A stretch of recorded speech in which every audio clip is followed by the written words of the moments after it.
Boa noite, Felipe. Luana Trindade aqui da Flá TV. A gente sabe que você não se apega muito a números, mas no Campeonato Carioca, nos últimos 6 clássicos, foram 5 vitórias e 1 empate. Números bastante expressivos. Domingo, mais um clássico. Queria que você falasse, então, sobre esse feito, né, seu e também do time do Flamengo. Obrigada. Você bem falou, Luana, que eu não me apego a números. Não me apego a números. Os clássicos que passaram, já passaram. E o que interessa agora é domingo. E tentar vencer o jogo e tentar vencer a final. Okay. Felipe, Raiza Simplício da Gol Brasil e da Placar. Hoje, acho que o Plata saiu sentindo a virilha, né? Você tem outros jogadores fora, tem o Bruno Henrique, Michael, Everton Cebolinha. Enfim, a gente está na véspera do Campeonato Brasileiro. Em algumas coletivas que passaram, você chegou a dizer que a tua expectativa era fazer esse controle de minutagem para chegar nesse momento da temporada, início do Campeonato Brasileiro, das competições. Bem, eu queria saber se de fato te preocupa essas lesões e como você avalia o momento físico do time nesse momento de temporada. Primeiro, o Plata tinha cãibra, simplesmente cãibra, não tinha nada. E o que eu peço para os meus jogadores é um esforço muito grande.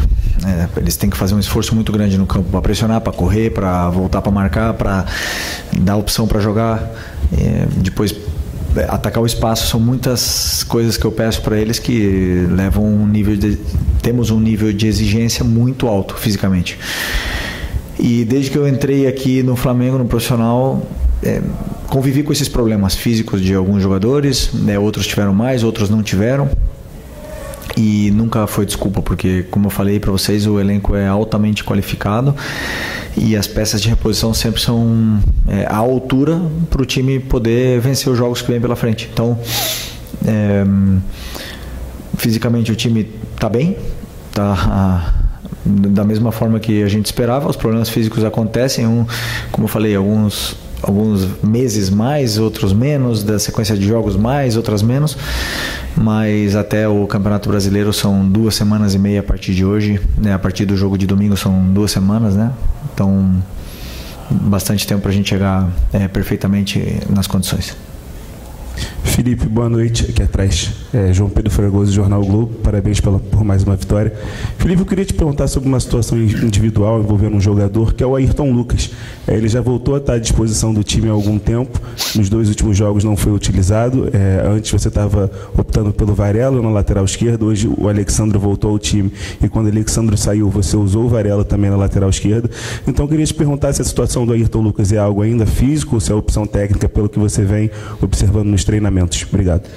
Não, o Ayrton está com um incômodo no joelho que limita a forma dele desempenhar, e está fazendo um esforço grande pela equipe e está conseguindo, tá nos treinos, está disponível no banco, e enquanto eu puder preservar, né, ele com esses minutos para ele não machucar ou não sentir dor nesse ligamento dele do joelho, melhor, né? Mas se precisar, ele está à disposição e claro que eu vou utilizá-lo, mas se puder evitar, melhor. Mas ele, como eu falei, ele está fazendo um esforço grande pela equipe.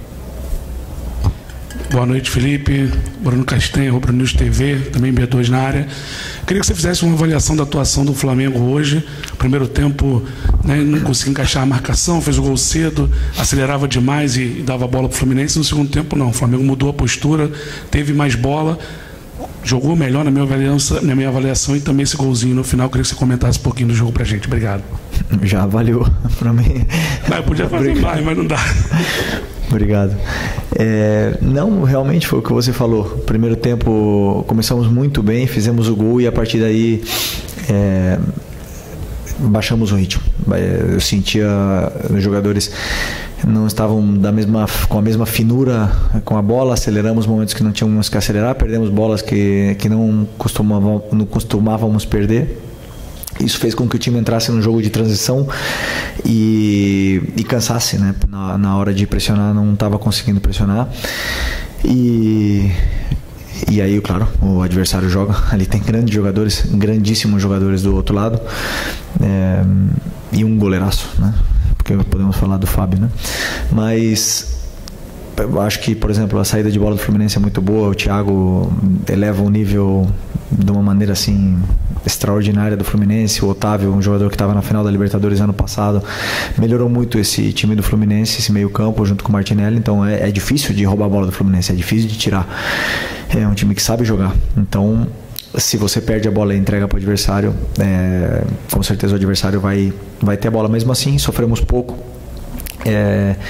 E no segundo tempo já voltamos com outra postura, voltamos melhor, já controlamos melhor o jogo, dominamos as ações, enquanto fizemos o segundo gol, tivemos chance de fazer outros gols, e no final, claro, o adversário também joga, nos empurrou, conseguiu criar algumas chances e acabou fazendo o gol, e da mesma forma deixa a eliminatória aberta da mesma forma que estaria se fosse 2-0, porque o respeito pelo adversário da minha parte é máximo. Felipe, boa noite. Emanuele Ribeiro do GE. Globo. Você falou bem sobre esse jogo equilibrado contra o Fluminense, né? E a gente viu também nos 2 jogos da semifinal jogos mais equilibrados. O Flamengo não tendo controle, o domínio absoluto que a gente viu na primeira parte do Campeonato Carioca. Óbvio, vai afunilando e os jogos vão ficando mais difíceis, mais competitivos, né? E os jogadores, sempre que a gente pergunta sobre o seu trabalho, eles dizem: o Felipe é um cara que não para de estudar, um cara que cobra a gente o tempo todo, que se a gente ganhar de 5-0, ele vai trazer coisas no dia seguinte para a gente trabalhar, para a gente fazer. E qual que é a lição que você tira dessa vitória de hoje? O que você acha que precisa melhorar, o que você vai trabalhar para melhorar para a finalíssima no domingo? Obrigada. Só uma correção: dominamos a semifinal contra o Vasco, os 2 jogos. Mas não foram goleadas, né? Então se espera sempre que o Flamengo goleie, e não é fácil o que esses jogadores estão fazendo. Esses jogadores estão fazendo um esforço muito grande, são muitos jogos sem perder, muitos jogos mantendo um nível de ambição altíssimo, porque esse grupo tem muita fome. E o que mais me surpreende é isso: os jogadores que ganharam tudo e são os que mais querem continuar conquistando, né? Então, mas como você falou, né, tem um adversário muito qualificado pela frente, tem um time que há 2 anos atrás foi campeão da Libertadores e que perdeu algumas peças importantes, mas se reforçou bem. Tem um treinador que estava na seleção brasileira, tem um goleiro que, sinceramente, é impressionante. Cada vez que eu vejo ele jogar, eu acho que ele é o melhor goleiro do Brasil, ou um dos melhores, e é um time muito forte. Então, mais mérito ainda para o nosso jogo. E lição do que pode acontecer: isso é super normal no futebol, que você no final do jogo ganhando 2-0 você baixe um pouco o bloco. Mesmo assim, né, a gente tentou jogar, tentou continuar construindo, mas o Fluminense tem qualidade e acabou criando a chance para fazer gol, e alguns escanteios no final que nos deixaram com esse sabor amargo, né? Mas foi uma grande vitória. Como eu falo, foi uma vitória que nos dá uma leve vantagem para o jogo de volta, mas que, sabendo como é clássico, sabendo também o que eu vivi aqui em 2023, eu não subestimo nunca o Fluminense. O Fluminense tem um time importante, nós temos que respeitar para poder ser campeão. Oi, Felipe. Boa noite. Igor Siqueira do UOL. O Wesley fez gol hoje, o Dorival estava aí. Como é que vocês estão lidando com ele a partir da convocação internamente, né? E eu lembro que você, numa coletiva anterior, mencionou que ele estava fazendo um trabalho específico de defesa para melhorar esse aspecto. Como é que funciona esse trabalho específico? O que ele faz efetivamente para que chegue mais completo para esse momento agora, também na seleção? Não mudou absolutamente nada. O tratamento com o Wesley foi parabéns e acabou, né? É o que eu devo fazer como treinador, porque eu não vou para a seleção, né? Quem vai é ele, então ele que lá seja feliz. Mas é um jogador que está num nível altíssimo, está cada vez crescendo mais, e o trabalho de defesa que não lembro de ter comentado, mas devo ter comentado, específico de posições. Não é só com ele, é com o Ayrton, é com o Varela, com o Alex, né? Então são com todos os jogadores que tem, mas claro que o Wesley, ele por ser tão rápido, tem vezes que ele confia tanto na velocidade dele que o posicionamento dele pode melhorar. Essa é a minha visão, e ele é o primeiro que quer melhorar, ele é o primeiro que pede para treinar esse posicionamento, para melhorar, para corrigir e evoluir. Esse é o diferencial de que por que esse jogador evoluiu tanto. Felipe, boa noite. Aqui. Boa noite. Você hoje teve o Luiz Araújo começando, e não tinha um Bruno Henrique, não tinha um Michael, não tinha um Cebolinha ainda. E aí eu te pergunto, chega um momento do jogo que o Flamengo costuma incendiar o jogo quando entra um Luiz Araújo, quando você tem uma peça como essa para entrar, e você, óbvio, você tem um elenco fortíssimo, mas chega um momento que tem tantos problemas que você não tem como você suprir aquela saída da forma que você queria. Como é que você analisa isso? Se você, até inclusive é um dilema, né? O Luiz Araújo é jogador para ser titular, mas ao mesmo tempo quando entra no segundo tempo ele muda o jogo completamente. Como é que você analisa essa falta de não ter esse jogador que você gosta de utilizar no segundo tempo? Eu penso unicamente no que eu tenho disponível, vejo os que estão disponíveis para jogar, os que não estão, a partir daí tento montar uma equipe e também penso nas trocas, né? Claro que tem jogadores, como você falou, Luiz Araújo no segundo tempo potencializa muito a equipe, mas hoje fez um jogaço começando desde o início, numa posição que ele não gosta, que ele não domina tanto talvez como na direita, que é a posição natural dele. Mas aí tentamos encontrar outras soluções com outros jogadores para poder também potencializar o time no segundo tempo, né? Então tem vezes que os jogadores entram e revolucionam o jogo, tem vezes que não tanto, e o trabalho do treinador é tentar imaginar antes do jogo o que vai acontecer e tomar decisões durante o jogo para dar soluções à equipe quando ela precisa, né? Então tento sempre encontrar a melhor solução para ajudar a equipe. Felipe, aqui Isaac Andrade, Flavoz. Fazendo aqui um apanhado de tudo que foi dito até agora, você mencionou a questão física do time, que está ok, e que o que aconteceu foi realmente forçar um pouco mais o jogo e o time cansou agora um pouco no segundo tempo. Você falou da questão da recuperação, do time não jogou tão bem no primeiro tempo, foi um jogo que o Fluminense propôs um pouco mais no início, acho que o Flamengo voltou dominante no segundo tempo. E tem essa questão agora de no final o Fluminense achar esse gol, uma bola parada, né, e a torcida se incendiar e o Fluminense ali vir para cima do Flamengo. Ganhou de 2-1, mas em qual dos três aspectos, físico, do técnico ou do mental, o Flamengo permitiu que o Fluminense chegasse e fizesse esse gol, e o quanto que isso pode impactar na final, porque a vantagem de 2-1, como você falou, é mínima.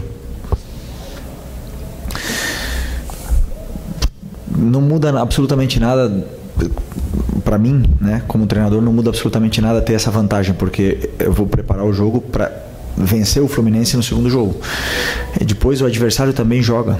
Assim, no primeiro tempo, é verdade que a gente acelerou, mas tivemos várias ocasiões para criar a chance de gol onde não se materializaram.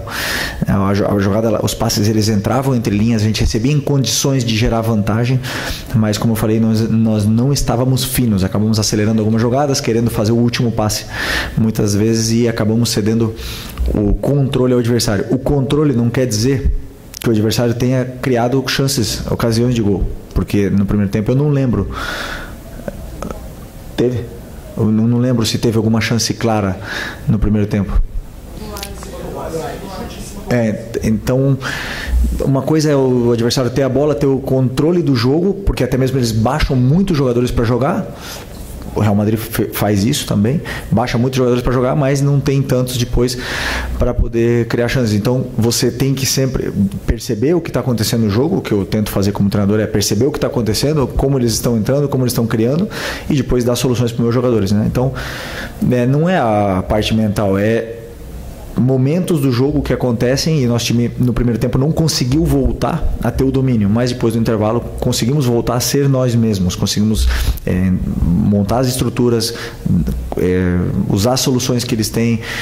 Essas relações estavam curtas de novo e aí o time começou a jogar melhor, criou chances e fez o segundo gol. Tudo natural do futebol. Depois também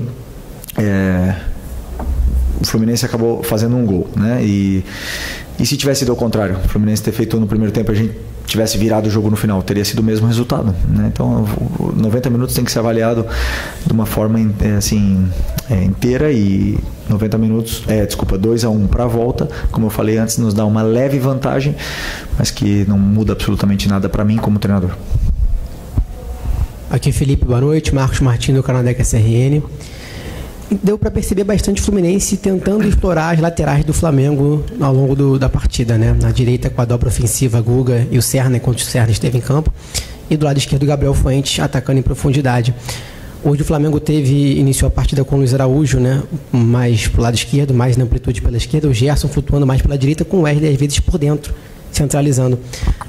Você acha que esses jogadores eles acabaram cometendo alguns erros em relação à recomposição defensiva e acabaram dando mais espaço para o Fluminense poder jogar pelas laterais? Inclusive no gol, né? O Gerson acaba chegando um pouco atrasado ali no Fuentes ao tentar impedir o cruzamento. Achou que a opção do Luiz Araújo pela esquerda, o Gerson mais pela direita, acabou prejudicando um pouco na recomposição defensiva? Não, nada disso. Se o plano de pressão ou o plano defensivo acabou dando errado, uma culpa única, exclusivamente minha, na qual eu não acredito. Como eu falei para vocês, o Fluminense, sim, é verdade que eles desciam os volantes, o Arias saía do meio e caía também na lateral, fazia em inglês fala overload, né? Não sei como é que fala em português.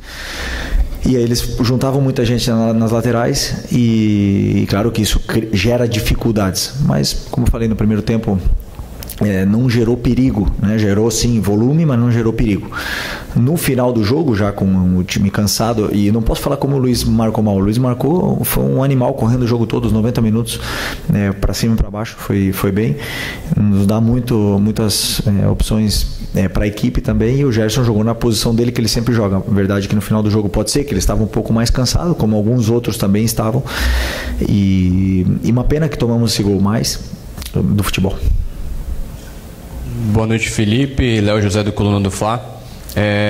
O Arrascaeta, ele é o cérebro do time, né? Ele, nessa temporada, ele vem jogando, ele tá com 9 jogos e ele só tem 2 gols e 2 assistências contra a Portuguesa e contra o Maricá.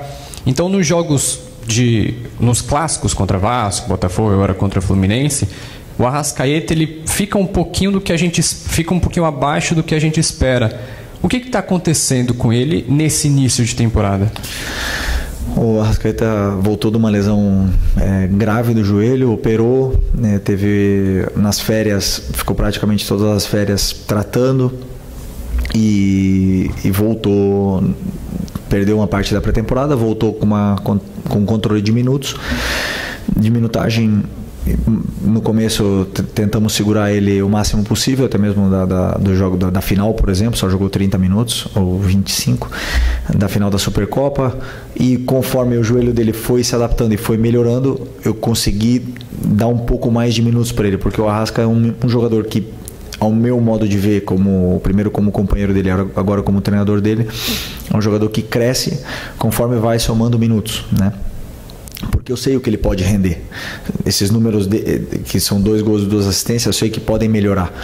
Mas os números agora do Arrasca não me interessam. Me interessa o que ele faz de posicionamento, o que ele faz com a bola, como ele gera vantagens, como ele não perde a bola. Então esses sim são aspectos que eu olho mais. Claro que todos esperamos mais do Arrascaeta, ele mesmo espera mais dele e ele mesmo sabe que ele tem que melhorar, e tá aqui desse lado aqui o treinador que tem que fazer e tem que tirar o melhor rendimento do Arrascaeta, e esse sou eu, e vou fazer isso.